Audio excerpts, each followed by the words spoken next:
After kneeling, Broncos Von Miller got the worst news ever. Protesting the national anthem is a pretty good indication that someone doesn't understand the values for which it stands, which means it'll come as an unpleasant surprise to a number of professional football players that one of those values is freedom of association.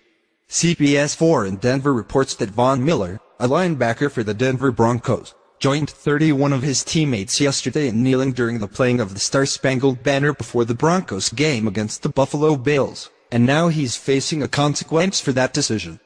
Denver's Phil Long Ford dealership had been running TV advertisements that featured Miller, but has asked television stations in the area to stop airing them, a decision motivated by Miller's protest yesterday.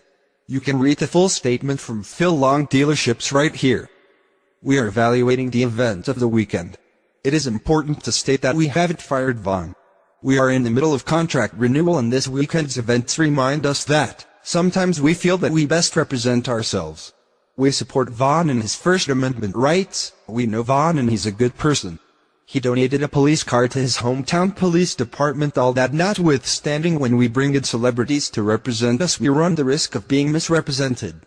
We, like millions of Americans, are concerned and will respond consistently with our values as a proud American company founded by a war hero, Phil Long. While we can't control the actions of others, we can be responsible for how we support our nation and community. That is why, years ago, our principal owner, Jay Cimino, founded the Mount Carmel Veterans Service Center, and is supported by all Phil Long dealerships. We support this cause not just with our words, but financially as well, and it is serving hundreds of veterans in need right here in Colorado.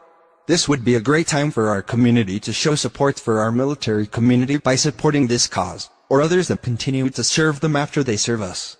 Veterancenter.org. On the one hand, there's a bit too much equivocation here for this observer's tastes. How much is there to evaluate?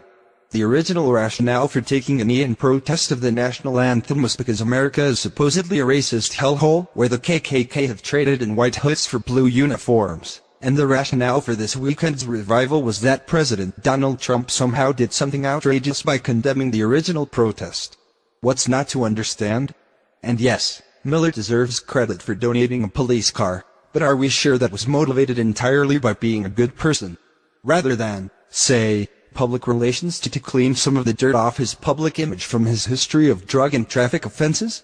On the other hand, Phil Long Ford's unequivocal support for basic patriotism is heartening, and points out why, contrary to the incessant bleating of Trump's most demented haters, this isn't a free speech issue.